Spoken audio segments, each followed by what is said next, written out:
呢本書唔係講奇蹟，係教我哋點樣重新設定自己嘅人生程式。作者小池浩嘅人生故事本身就係足夠戲劇化啦。15年前，佢孭住2000萬嘅債務，涕淚縱橫咁過住窮途潦倒嘅生活。就喺佢人生最絕望嘅時刻，一個虐待狂宇宙先生喺花灑頭度走咗出嚟啊！用最嚴厲嘅魔鬼訓練教訓佢，矯正佢嘅口頭禪。9年後，佢唔單止還清債務，仲有一間小巧舒適嘅辦公室，一班好叻嘅員工，同埋可以喺日本四處飛嚟飛去，傳授見證奇蹟嘅秘訣。我覺得呢個過程比奇蹟兩個字更加有意思啊！第一集對比第二集，從入門到實戰。第一集從負債2000萬到心想事成嘅每一日，定位係入門故事書。佢用輕鬆漫畫嘅方式介紹咗宇宙法則嘅基礎概念，教我哋用15句完成式口頭禪，例如多謝、我愛你、我運氣超好，嚟向宇宙下訂單。讀完第一集，你會覺得原來許願係咁樣許㗎。而第二集從負債2000萬到奇蹟找我每一天，定位則係實戰嘅教科書，亦都有人話係加速版。佢假設你已經知道點樣許願啦，但係點解訂單成日都唔實現嘅？點解卡關嘅？呢本書就係針對呢啲問題給出具體嘅解決方案。如果用一個比喻嚟講，第一集係教你點樣點餐，而第二集就係話俾你知點解啲餸一直都冇嚟，以及接下來應該點做。書中最打動我嘅3個觀點：一、多謝，我愛你，唔係口號，係清理工具。書中提到要每日講多謝同埋我愛你至少500次，以每日500次為目標，累計完成50000次嘅練習，就能夠深度淨化潛意識嘅匱乏同埋恐懼信念。一開始我覺得咁樣太形式化啦，但係作者解釋話呢兩句話嘅作用係清理潛意識嘅排水管，就好似我哋屋企裏面嘅水管用耐咗會淤塞，我哋嘅潛意識亦都俾各種負面情緒同埋限制性信念堵塞咗啊。而謝謝我愛你就係嗰個疏通嘅工具。作者喺書入邊仲分享咗更加具體嘅練習，遇到難以溝通、俾你帶來阻礙嘅人，我哋可以想象向對方嘅眉心投射一道我愛你嘅光波，傳遞善意同埋接納。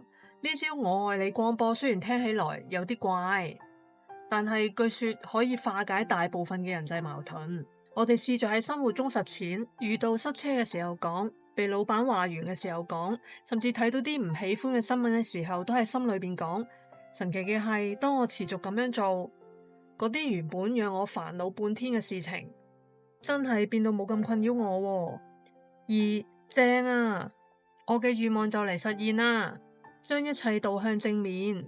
書中有一句話令到我印象深刻，無論遇到任何睇起嚟負面嘅事，被批評、項目受阻或者突發意外，即刻講出連結嘅口頭禪，正啊，我嘅願望就嚟實現啦。將所有遭遇都變為訂單，係實現過程中嘅必經環節。咁唔係自我欺騙，係一種重新框架嘅能力。如果願望冇喺預期時間之內實現，作者甚至教我哋要大嗌正啊，我哋有利息收啦。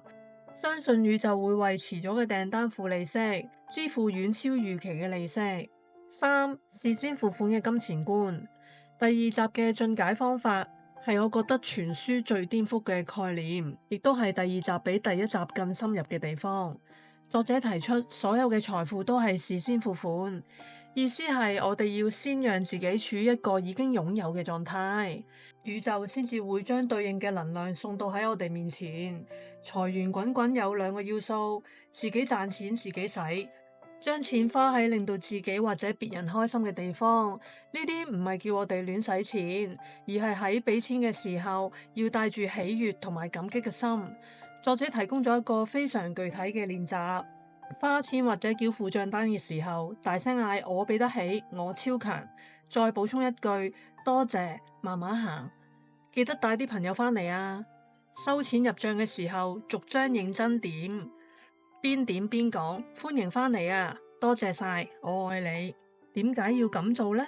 因為金錢承載嘅係能量，如果我哋帶住唉又使咗錢啦，好心痛嘅感覺，將錢送出去，流出去嘅就係匱乏嘅能量。但係如果我哋帶住喜悅，將錢送出去，流出去嘅就係豐盛嘅能量啦。我開始練習喺俾錢嘅時候，真心講一聲多謝。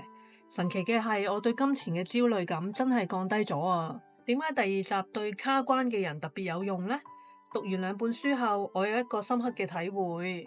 好多人，包括我自己喺接觸吸引力法則嘅時候，最容易掉入嘅陷阱就係只許願唔行動，只期待唔改變。第一集俾我哋點燃咗希望，但如果冇第二集嘅行動指南，我哋好可能會變成一個淨係會識許願，但係人生依然卡住嘅人。第二集點出一個關鍵嘅概念。相反訂單同埋延遲效應，宇宙接收嘅係你內心深處真正嘅頻率。如果你把口話要有錢，但係內心充滿恐懼同埋匱乏，你落嘅訂單其實係叫宇宙俾更多擔憂嘅事你啊。作者特別分析咗原生家庭嘅力量。有啲人從細聽父母吐苦水，聽到錢係幾咁難處理，導致對錢懷有厭惡感，每次使錢都有罪惡感。書中建議我們要檢視父母嘅經濟狀況，覺察自己繼承咗咩價值觀，然後下定決心同自己講：我可以比父母更加幸福，冇關係㗎。我可以賺錢賺得比父母輕鬆，過得比佢哋富裕，係冇關係㗎。另一個關鍵係落單之後嘅延遲，好似回轉壽司咁，你過去點嘅舊壽司同埋過往嘅負面習慣同埋信念會先轉到喺你面前，你必須先面對佢，消化佢，新嘅理想人生先至會到來㗎。呢個比喻讓我恍然大悟，原來宇宙唔係唔回應，而係我自己過去累積嘅舊訂單仲未清理完。除咗上述觀點，書中仲有好多值得分享嘅內容，例如面對所有人事物都要喺心裏邊默念，全部都係我，理解外界所有嘅遭遇都係自己內在嘅投射，咁樣可以從根源化解對外界嘅抱怨同埋不滿。去神社唔係為咗祈求，而係為咗大聲講出多謝，帶着願望已經實現嘅感恩同埋篤定。作者提醒我哋要懷疑呢份訂單係咪真係你需要嘅訂單呢？因為人心係好中意講大話噶。如果唔係自己心靈真心想做嘅事，好快就會感受到各種煩惱。下訂單得到提示，付出行動，每日反覆執行，可以令到你對宇宙嘅信任越嚟越深，超越人類智慧嘅偉大存在。宇宙只會對竭盡所能採取行動嘅人伸出援手，發動奇蹟。我嘅實踐同埋改變，讀完呢本書之後，我為自己設定咗3個小習慣：每日多謝我愛你清單，每日瞓覺之前回想今日遇到嘅人事物，喺心中同佢哋講多謝，我愛你。遇到困難嘅時候講正啊。當遇到不如意事情發生嘅時候，強迫自己先講呢一句口頭禪，先至再思考點處理。帶住喜悅付錢，唔理買嘢定係繳費，都喺心中默默感謝。有時仲會偷偷講記得帶朋友返嚟啊。呢啲改變睇落好微小，但係我實質感覺到自己嘅內在頻率係唔一樣啦。以前容易糾結嘅小事，現在可以放下啦。以前會逃避嘅挑戰，而家更加願意正面面對。最後，我想用書中嘅一句話嚟作結：人生就係用嚟徹底玩樂同埋享受噶。如果你係第一集嘅讀者，許咗願卻冇實現，咁第二集就係為你而寫噶啦。如果你係吸引力法則嘅新手，兩本一齊讀，你會發現呢一個係一套完整嘅人生重設系統。呢本書唔係話俾你聽躺平就能成功，而係一本引導你重新認識自己，調整內在頻率，然後勇敢行動嘅指南。佢提醒住我哋每個人都係自己現實嘅創造者，而改變可以從簡單嘅一句多謝開始。如果你嘅人生經常處處碰釘，喺某個人生關卡感到迷茫，或者覺得吸引力法則對自己冇用，我推薦你睇睇呢本書，或許你都會揾到屬於自己嘅奇蹟開關。多謝你收睇時之沙嘅閱讀筆記，下次見，拜拜。